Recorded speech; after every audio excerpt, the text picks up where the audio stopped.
Stock മാർക്കറ്റിൽ എല്ലാവരും profit ഉണ്ടാക്കാമെന്ന് കരുതി കയറുന്നു. പക്ഷെ യാഥാർത്ഥ്യം മറ്റൊന്നാണ്. മിക്കവരും പണം നഷ്ടപ്പെടുത്തി മാർക്കറ്റ് വിടുകയാണ് ചെയ്യുന്നത്. അങ്ങനെ സംഭവിക്കാൻ കാരണം എന്താണ്? ഇന്നത്തെ വീഡിയോയിൽ നമ്മൾ ഡിസ്കസ് ചെയ്യാൻ പോകുന്നത് സ്റ്റോക്ക് മാർക്കറ്റിൽ ആളുകൾ പണം നഷ്ടപ്പെടാനുള്ള 5 പ്രധാന കാരണങ്ങളെ കുറിച്ചാണ്.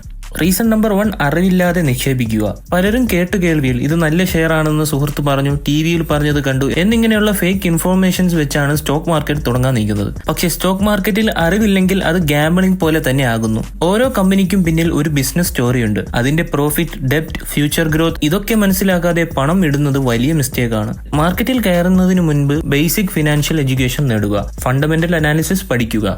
Reason number 2, fear and greed. മാർക്കറ്റിൽ ഈ രണ്ടുപേരും വല്ലാത്ത ശത്രുക്കളാണ്. ഷെയർ വില കുറയുമ്പോൾ പാനിക് ചെയ്ത് വിൽക്കുന്നവർ, വില കൂടുമ്പോൾ കൂടുതൽ വാങ്ങുന്നവർ, ഇരുവരും നഷ്ടം നേരിടും. മാർക്കറ്റ് എന്നത് ഒരു സൈക്കോളജി ഗെയിമാണ്. സ്റ്റേബിൾ മൈൻഡ് ഇല്ലെങ്കിൽ ലോസ് ഉറപ്പ് തന്നെയാണ്. ഇമോഷൻ അടിസ്ഥാനമാക്കി ട്രേഡ് ചെയ്യരുത്. പ്ലാൻ ഉണ്ടാക്കുക, stick to it. Reason number 3, short term mind set. ഒരു ദിവസത്തിൽ പൈസ ഡബിൾ ആക്കണം, ഒരു മാസത്തിൽ തന്നെ മില്യണയർ ആകണം, ഇതൊക്കെയാണ് പലരുടെയും സ്വപ്നം. പക്ഷേ stock market quick money machine അല്ല. Great investors like Warren Buffett പറയുന്നത് പോലെ stock market rewards patience. Long term view എടുത്തവർക്ക് മാത്രമേ കൺസിസ്റ്റന്റ് റിട്ടേൺസ് ലഭിക്കൂ. ഇൻവെസ്റ്റ്മെന്റ് ചെയ്യുമ്പോൾ കുറഞ്ഞത് 3 തൊട്ട് 5 വർഷം ലക്ഷ്യമാക്കുക. Reason number 4, wrong guidance and tips. Telegram groups, YouTube tips, WhatsApp calls എല്ലായിടത്തും ഫ്രീ അഡ്വൈസ് തന്നെയാണ് ഇപ്പോൾ. പക്ഷെ ഒരിക്കലും മനസ്സിലാക്കണം, free tip is equal to risky trip. ഒരാൾ പറഞ്ഞതുകൊണ്ട് ഇൻവെസ്റ്റ് ചെയ്യുന്നത് നിങ്ങളെ മാത്രമേ ബാധിക്കൂ. അവർക്ക് ഇതിനെക്കുറിച്ച് യാതൊരു ഫിയറും ഇല്ല. ട്രസ്റ്റഡ് സോഴ്സസിൽ നിന്നും പഠിക്കുക, സ്വയം റിസർച്ച് ചെയ്യുക. റീസൺ നമ്പർ 5, റിസ്ക് മാനേജ്മെന്റ് ഇല്ലായ്മ.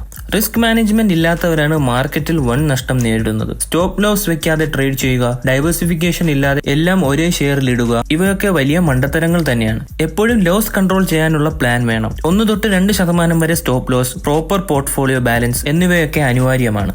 സ്റ്റോക്ക് മാർക്കറ്റിൽ ലോസ് ഒഴിവാക്കണമെങ്കിൽ പഠിക്കുക, നല്ലോണം പ്ലാൻ ചെയ്യുക, കൺട്രോൾ പാലിക്കുക.